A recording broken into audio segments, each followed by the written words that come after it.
Olá, você sabe aquele ronquinho que a gente acha que é inofensivo? Esse ronquinho pode ser o causador de inúmeras patologias, inclusive patologias cardíacas, levando você a AVC, infarto. Você sabia que as patologias do sono estão relacionadas com toda a parte de impotência sexual e muito mais? Eu sou Mayra Moreto, sou neurocientista, autora do livro A Ginástica do Sono. E para falar para a gente aqui sobre sono, apneia e muito mais, eu trouxe a doutora Mariana Pivaro. A doutora Mariana, ela é hematologista do grupo Oncoclínicas e ela vem trazer muitas pérolas sobre esse assunto para a gente hoje. Doutora Mariana, seja muito bem-vinda. Olá, que prazer estar aqui com você, que prazer participar desse projeto com essa pessoa curiosa pelo mundo, que investiga e vai fundo na pesquisa. Com certeza vai ser uma delícia compartilhar experiências desse podcast. Muito bom. E aqui é o que eu falo, não é uma entrevista, é um bate-papo, é uma troca de informação. Porque quanto mais informação, melhor, porque quem ganha é quem está lá assistindo a gente, né? Com certeza. E para começar, como de praxe, vem aí a minha pergunta que não quer calar. Doutora Mariana, onde a falta de sono esbarra no seu paciente? Olha que interessante, Mayra. O sono, acho que um dos maiores problemas do sono é a apneia obstrutiva do sono, né? O que é a apneia obstrutiva do sono? A apneia é a interrupção da respiração, a gente considera essa interrupção maior do que 10 segundos, o período de apneia. E o que acontece nesse período de apneia é que a gente diminui a oxigenação do sangue do paciente. E o nosso organismo entende o quê? Que está faltando hemoglobina por conta da baixa oxigenação do sangue do paciente.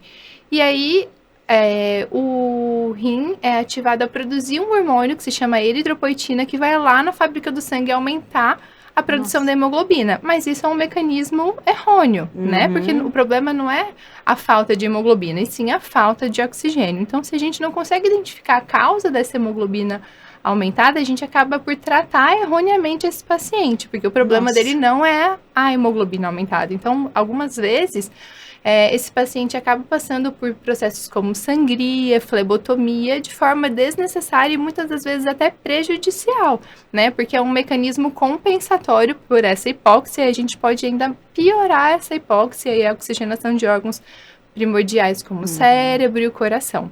Em alguns casos muito raros, isso pode ser necessário como uma medida emergencial, quando o hematócrito está muito elevado, maior do que 65. O paciente tem algum sintoma, como parestesia, formigamento, sonolência, mas é um quadro bem raro. Então, conhecer as causas do porquê a hemoglobina está aumentada e a relação com a apneia e uma anamnese completa desse paciente, né? Entender como que é o sono dele, como que é a disposição durante o dia, que é o que pega, eu acho. Isso é uma grande pérola, né? Porque o sono interfere realmente em tudo e essa apneia, ela é um estreitamento das vias aéreas e ela pode ser originada de várias, né? Ser oriunda de várias situações. Uma delas é a obesidade, porque quando a pessoa engorda, ela estreita as vias aéreas e ela também favorece a apneia. Causa o colabamento das vias aéreas exatamente, né? E não só a obesidade,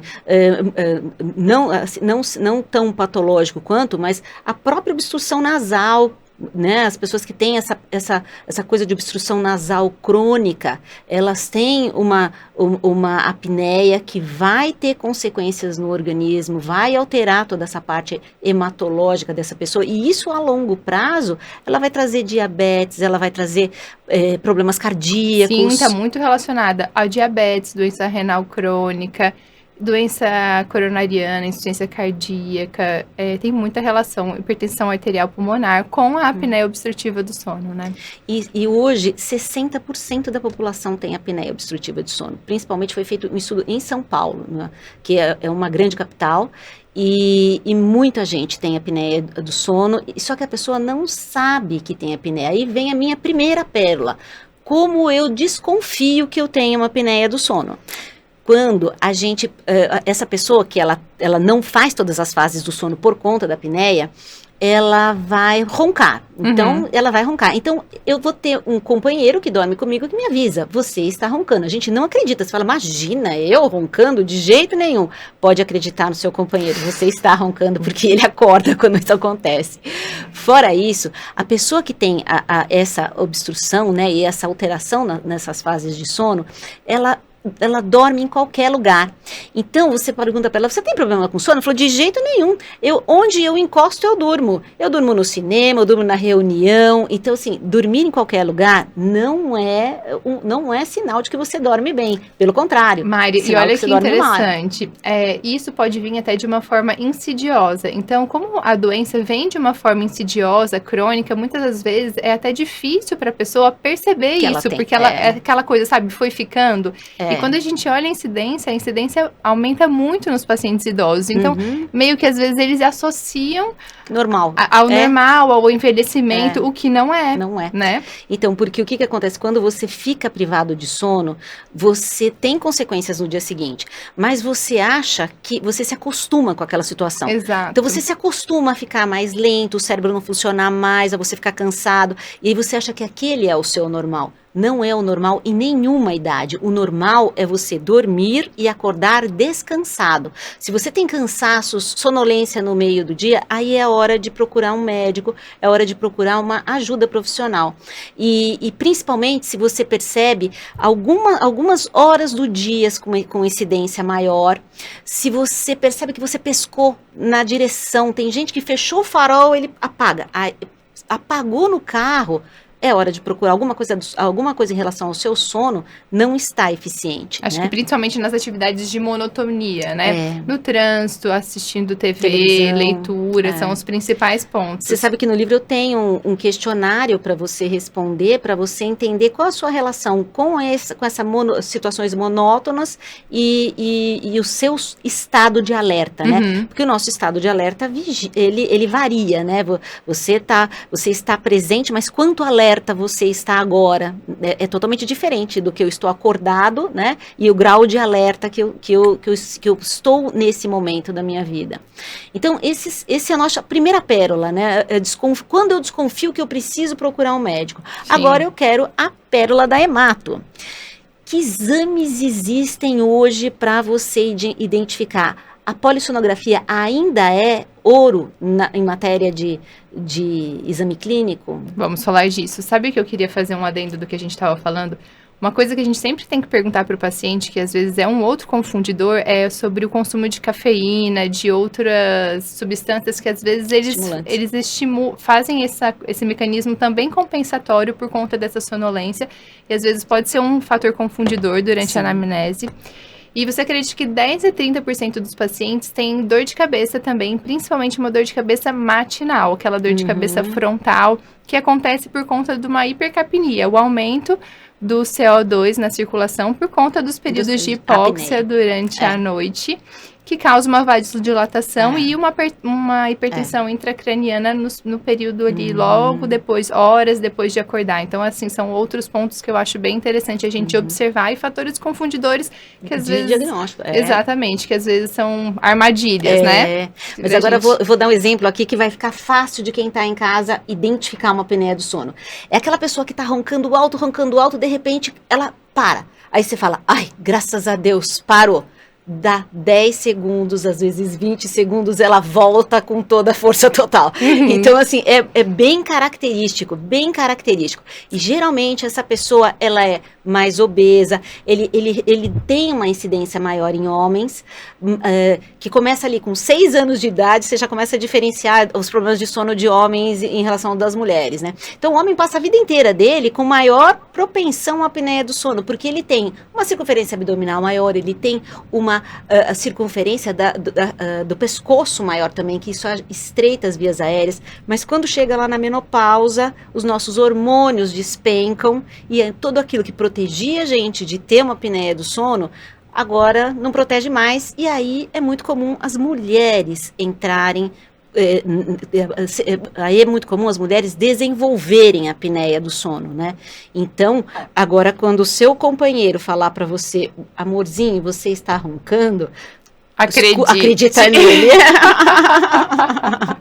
Acredita nele. Com certeza. Então, assim, o padrão ouro para o diagnóstico continua sendo a polissonografia, né? Que é um exame que faz um monitoramento durante todo o sono, faz um monitoramento cerebral, cardíaco, muscular, consegue identificar se teve movimentos durante o sono, como foi esse sono, mede parâmetros como pressão arterial, frequência cardíaca, saturação de oxigênio.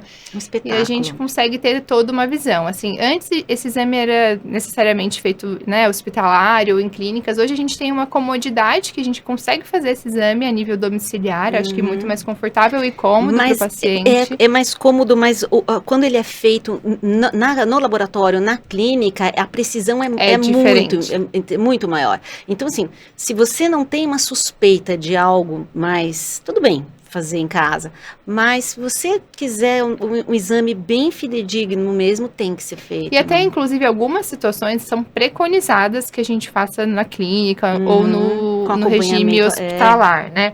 Principalmente quando a gente tem alguma doença outra associada, como DPOC, asma, quando a gente suspeita de outro distúrbio de sono, né? Ou principalmente profissionais, quando a gente fala sobre profissionais de alto risco, como motorista de ônibus, motorista de avião, piloto de avião. Esse é muito perigoso, uma mini cochiladinha. E você sabe que a maior incidência hoje de acidentes de trânsito, ele vem de distúrbios de sono, não vem de álcool e drogas, como todo mundo acha. Incrível, né? Os acidentes estão relacionados a esses distúrbios do sono que a pessoa não sabe que ela tem. Foi feito um estudo sobre com motoristas de ônibus. E esses motoristas de ônibus, eles estavam... Nem estou falando de motorista de ônibus com apneia do sono. Estou falando de motoristas sem apneia do sono, só privados de sono por um grande tempo. Então, eles dirigiram lá 14, 15 horas seguidas. E foram questionados se eles poderiam seguir dirigindo por mais 10 horas, né? Como que eles estavam, se eles seguiriam dirigindo por mais 10 horas. Todos foram unânimes. Ah, não, eu tenho total capacidade de dirigir por mais 10 horas. Porque quando você está privado de sono, você perde o seu poder de raciocínio. Sim. Você perde, você não tem limites. Aquela dose de perigo você perde. Então, a privação de sono hoje é um assunto muito importante, né? Acho que para todos nós. Porque a gente acha que, tudo bem, eu só vou dirigir só mais uma horinha. Só que o sono é fisiológico, chega uma hora que ele apaga você. Ele dá aquela avisada, você dá a primeira titubeada. Eu acho que também fora a dificuldade no foco, na concentração, sim, no reflexo, né? Fica lento. Exato. Mas ele dá primeiro aviso, você já dá aquela bocejada. Segundo aviso, você dá aquela pescada. Terceiro pode não dar tempo. Terceiro, ele pode apagar você e é onde os acidentes acontecem. E é assim que o acidente acontece. Ele simplesmente apaga você. Quem aqui já não estava assistindo um filme e de repente só acordou? Nossa! Ou estava no carro, né? De passageiro no carro, numa viagem, alguma coisa assim, e de repente só acorda. Ele nem viu a hora que dormiu. Por quê? Porque essa atonia acontece de uma hora para outra. Você simplesmente apaga. Por isso que essas informações são fundamentais para a gente hoje, né? Com certeza. E aí vou eu dar uma pérola, então, também de sono. Uma das coisas que fazem com que tenha essa obstrução da via aérea é porque a nossa língua vai perdendo tônus durante a vida. Por isso que ele é mais comum também em idoso, porque todo o tônus, né, vai diminuindo. A língua vai ficando mais mole. E eu tenho uma paciente que, quando estava lendo o meu livro, ela colocou no Instagram dela: que horror, agora eu perdi o sono, eu estou lendo um livro de sono e eu descobri que a minha língua vai ficar mole e inchada. Então não é bem assim.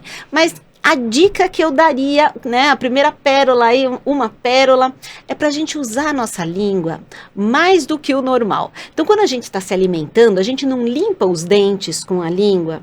Se a gente, em outras horas do dia, se a gente exercitar essa língua exatamente naquela ação de quando você está terminando de comer, que você passa a língua para limpar os dentes, isso já é uma ginástica para a sua língua. Isso já está ativando a sua língua, isso já pode fazer diferença. Já pode fazer diferença. É uma coisa que você pode fazer no dia a dia, incluir no seu dia a dia, escovar os dentes. Exercita um pouco a sua língua, né? Que já vai impedindo que você sofra daquele terror da paciente quando descobrir que a língua dela, a orelha, o nariz, tudo isso já deu uma modificada. Mayra, como você falou, a incidência é muito alta de apneia do sono, né? E às vezes a gente pensa, quem é o paciente que eu devo indicar uma polissonografia? Quem é esse grupo, né?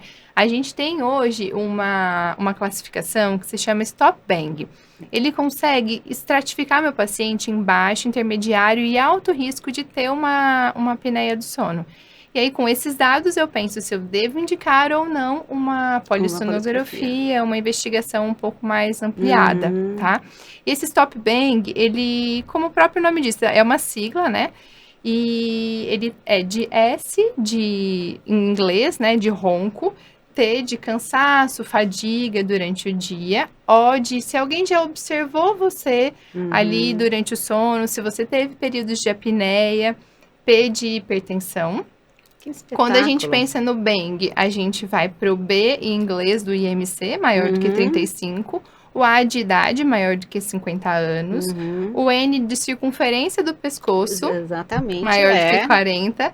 E o G de sexo, no sexo masculino, uma maior incidência. E aí a gente consegue dividir esse paciente em baixo, intermediário e alto risco, a depender dessa pontuação. Cada um desses critérios que a gente colocou conta um ponto. E pensar se ele tem indicação ou não de ser submetido à avaliação e à investigação. Agora, me conta outra pérola, né?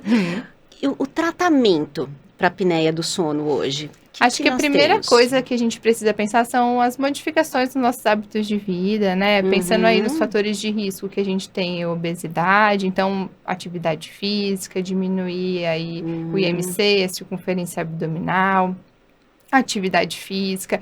A gente não falou, mas também tem muita medicação que pode piorar os períodos de apneia, né? Os analgésicos, os sedativos, às vezes opioides. Então, dá uma checadinha. O álcool, o tabagismo em alguns lugares também, né?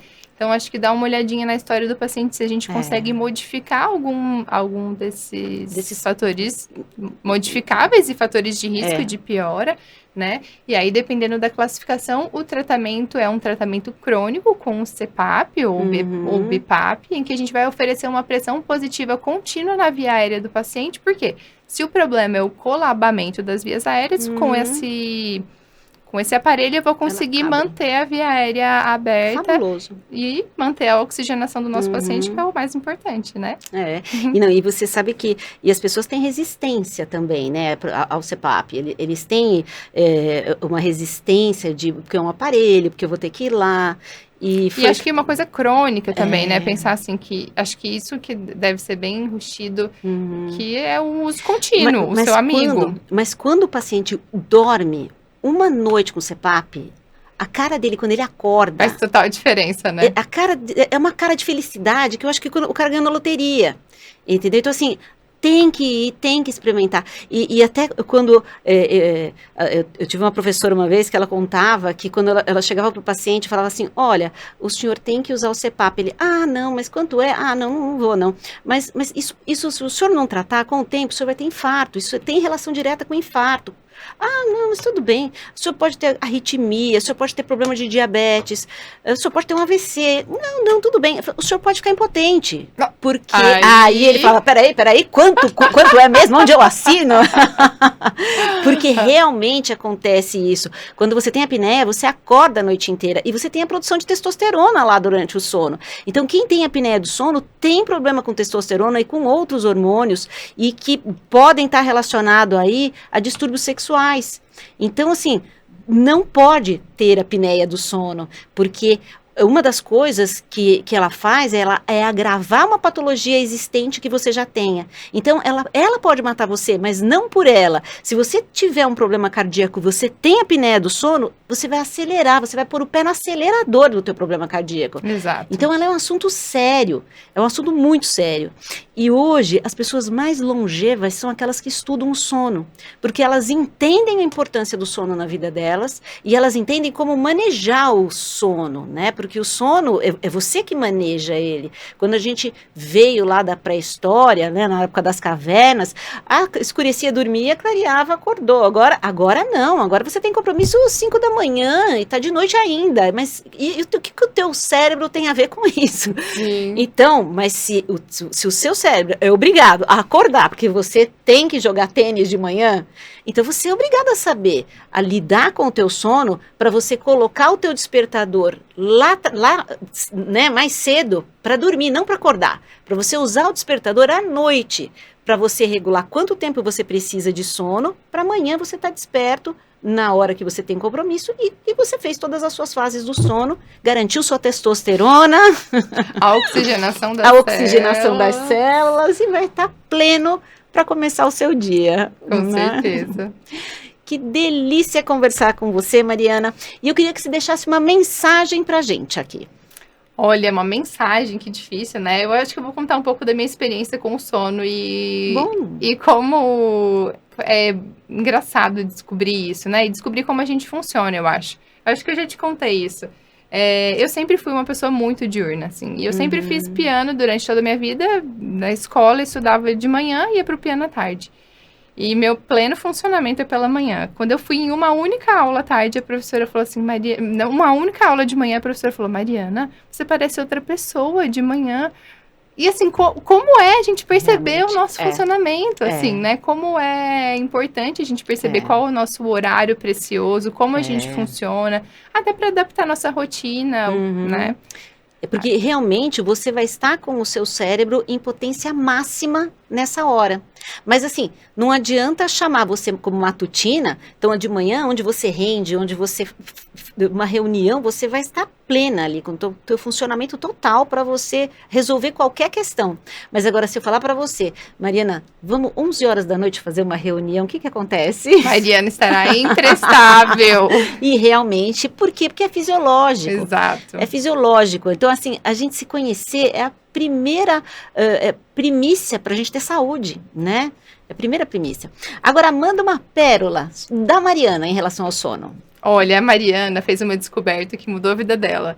Eu, como já disse, sou uma pessoa totalmente matutina. E eu amo deixar uma frestinha da janela aberta durante a manhã. E aí eu, claro, coloco o despertador sim, mas na maioria dos dias eu acordo com a luz do sol. Então me sinto já energizada para o novo dia.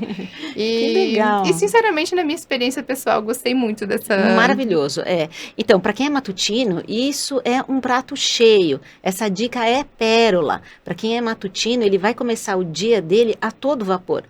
Ele começa inteiro quando ele toma sol de manhã. Aliás, todos nós devíamos tomar sol de manhã. A primeira coisa que você faz quando você acordar é abrir a janela e se expor ao sol. Porque é o sol que vai dar o start para todo o metabolismo de substâncias químicas acontecerem durante o seu dia, né? Então, isso é uma grande pérola. Agora, para quem é mais vespertino, deixar o sol acordá-lo assim, é só se ele tiver ajustado o despertador, né? Mas dormir mais cedo para ele poder acordar assim com o sol, porque senão ele não vai ser bem recebido. Sim. Né? Por isso que eu acho que se conhecer é muito importante, fundamental, né? É fundamental. Mas um papo delicioso, uma simpatia. Ai, amei! Eu quero que você volte muitas vezes aqui compartilhar com a gente esse brilhantismo, essa sabedoria e com tanta simpatia, assim. Muito obrigada por ter vindo. É sempre uma delícia estar aqui e aprender com você, a pessoa mais curiosa que eu conheço, que investiga tudo e vai a fundo. Vamos aprender muito, com certeza. Vamos trocar muito. Muito obrigada. E para você que está aqui escutando a gente, ouvindo a gente, eu espero que você use todas essas pérolas e espalhe essas pérolas para todo mundo, porque isso pode salvar alguém, né? É uma ajuda que pode realmente fazer a diferença na vida de alguém. Muito obrigado por ficar aqui com a gente e fica comigo porque coladinho aí vem mais.